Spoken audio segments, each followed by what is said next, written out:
திட்டங்கள் ஏராளமான திட்டங்களை ஏற்படுத்தி மிகச்சிறப்பாக சமுதாய பணி ஆற்றியிருக்கின்றார்கள். குறிப்பாக நமக்கு கிருஷ்ணா நதி நீரிலிருந்து சென்னைக்கு தண்ணீர் வருகிறது என்றால் அவருடைய கான்ட்ரிபியூஷன் இருக்கிறது. 200 கோடி ரூபாய் அவர்கள் கொடுத்தார்கள். அதிலிருந்து தான் அந்த திட்டம் சிறப்பாக செயல்படுத்தப்பட்டது. அப்படிப்பட்ட ஆன்மீகம் மட்டுமல்ல, சமூகத்துறையிலும் மிகச்சிறந்த ஒரு மனிதராக, மனிதன் என்று சொல்லக்கூடாது என்றாலும் ஒரு புனிதராக, ஒரு எல்லோருக்கும் நல்ல நல்ல விஷயங்களை செய்தார்கள். கல்விக்கும் சமூக பணிக்கும் மிகச்சிறந்த சேவைகள் செய்திருக்கின்றார்கள். அதனை மனதில் நிறுத்தி அவரை வணங்கி இது பண்ணுகிறேன். கும்பிட்றதுக்கு ஒரு தகுதி வேணும், அந்த ஒழுக்கம் வேணும். அந்த ஒழுக்கம் நான் இருக்கேன். ஐயாவை நான் வந்து பார்த்துருக்கேன். அங்கே அந்த இந்த ரோட்டில் வந்து ஒரு வாட்டி நான் ஷூட்டிங் போகும்போது அவரை பார்த்தேன். பார்த்துட்டு அவரோட அற்புதங்களை நான் பார்த்து ரொம்ப திகைச்சு போயிட்டேன். அவர் வாயிலேருந்து ஒரு சிலை எடுத்து நான் அதை கண்ணால் பார்த்தேன். அது மட்டும் இல்லாமல் இவரை வந்து நம்ம சாமி கிருபானந்த வாரியர் வந்து பெருமையாக சொல்லுவார். ஏன்னா அவர் ஊருக்கு போய் வெயிட் பண்ணிருக்காரு பார்க்குறக்காக.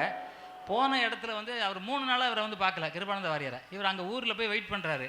ஏன்டா வரலன்னு பார்க்கும்போது அவர் 3ஆவது நாள் வந்துட்டு சொன்னாராம், இவருக்கு என்ன கிருபானந்த வாரியருக்கு என்ன தேவை?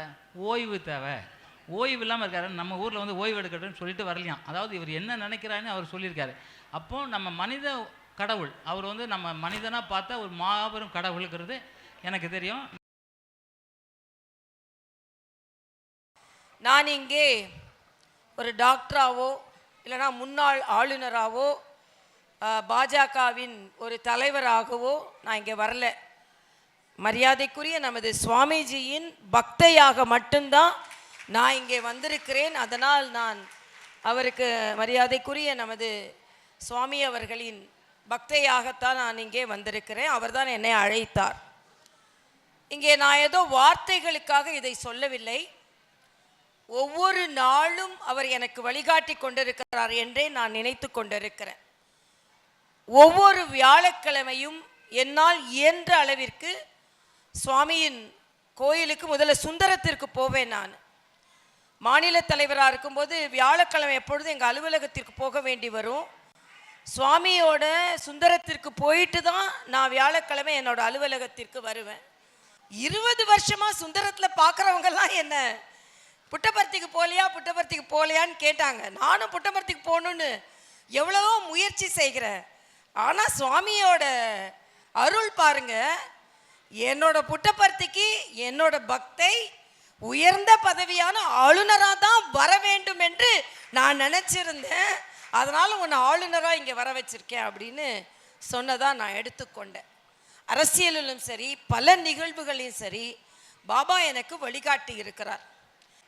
இதுதான் மரியாதைக்குரிய நரேந்திர மோடி அவர்கள் எங்களெல்லாம் பார்க்கும்போது சொல்வது, எப்போவுமே இலவசங்களை கொடுத்து பழகக்கூடாது, அவங்க வாழ்வாதாரத்துக்கு நம்ம வழி செய்யணும். அதைத்தான் நாங்கள் பார்க்குறோம். ஏன்னா சுவாமி மேலே மரியாதைக்குரிய பாரத பிரதமர் மோடிக்கு மிகுந்த நம்பிக்கை. எல்லாவற்றுக்கும் மேலாக எங்களோடு அவரை சார்ந்தவர்கள் ஒரு நிகழ்வை பகிர்ந்து கொண்டார்கள். அப்போ என்ன சொன்னாங்கன்னா, மரியாதைக்குரிய பாரத பிரதமர் நரேந்திர மோடி அவர்கள் சாதாரண கட்சி நிர்வாகியாக இருக்கிற காலத்தில் சுவாமி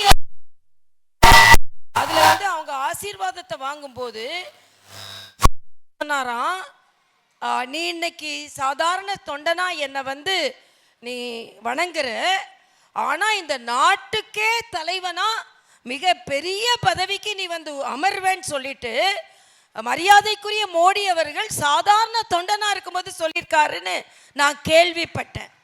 அதை இன்று கூட மரியாதைக்குரிய பாரத பிரதமர் அதை பகிர்ந்திருக்கிறார். ஆக எந்த அளவிற்கு சுவாமி தன் பிள்ளைகளை, ஏன்னா நானும் நிறையா நேரங்களில் மருத்துவத்தை விட்டுட்டு அரசியல் தொண்டாக வரும்போதும், அரசியலை விட்டுட்டு ஆளுநராக போகும்போதும், ஆளுநராக விட்டுட்டு திருப்பி அரசியல் வாழ்க்கைக்கு வரும்பொழுதும் எல்லாவற்றிலுமே சுவாமி எனக்கு வழிகாட்டி கொண்டிருக்கிறார்கள். அதனால் நிச்சயமாக நமது கொள்கையில் கோரிக்கைகளை வெற்றி பெற வைப்பார்கள் என்ற நம்பிக்கை எனக்கு உண்டு.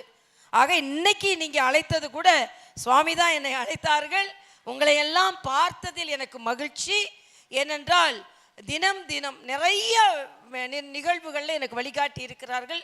எப்பொழுதெல்லாம் சுவாமியின் பஜனைகளில் கலந்து கொண்டிருக்கிறேனோ, நிகழ்வுகளில் கலந்து கொண்டிருக்கிறேனோ, அப்பொழுதெல்லாம் எனக்கு நல்லது நடந்திருக்கிறது. மகிழ்ச்சியான தருணங்களை சுவாமி எனக்கு பரிசாக தந்திருக்கிறார். அதை நம்ம நாட்டை மதிக்கணும், அதே நேரத்தில் மற்ற நாடுகளையும் நம்ம உதாசீனப்படுத்தக்கூடாது. நம்மை சார்ந்தவர்களை புகழ்ந்து கொள்ள வேண்டும், அதே நேரத்தில் மற்ற மதத்தை சார்ந்தவர்கள் நம்ம இழிவாக பேசக்கூடாது, பார்க்கக்கூடாது என்றெல்லாம் எவ்வளோ உயரிய தத்துவங்கள். அதனால் இன்னைக்கு கூட நான் மட்டும் இருக்கிறதா நினைக்கல. சுவாமி இங்கே இருந்து நமக்கு வழிகாட்டி கொண்டிருக்கிறார். அவரது சுவாசம் இங்கே இருக்கிறது, அவரது வாசம் இங்கே இருக்கிறது என்று தான் நான் நினைக்கிறேன். அதனால் இந்த நிகழ்வில் கலந்து கொண்டதற்கு நான் பெருமகிழ்ச்சி அடைகிறேன்.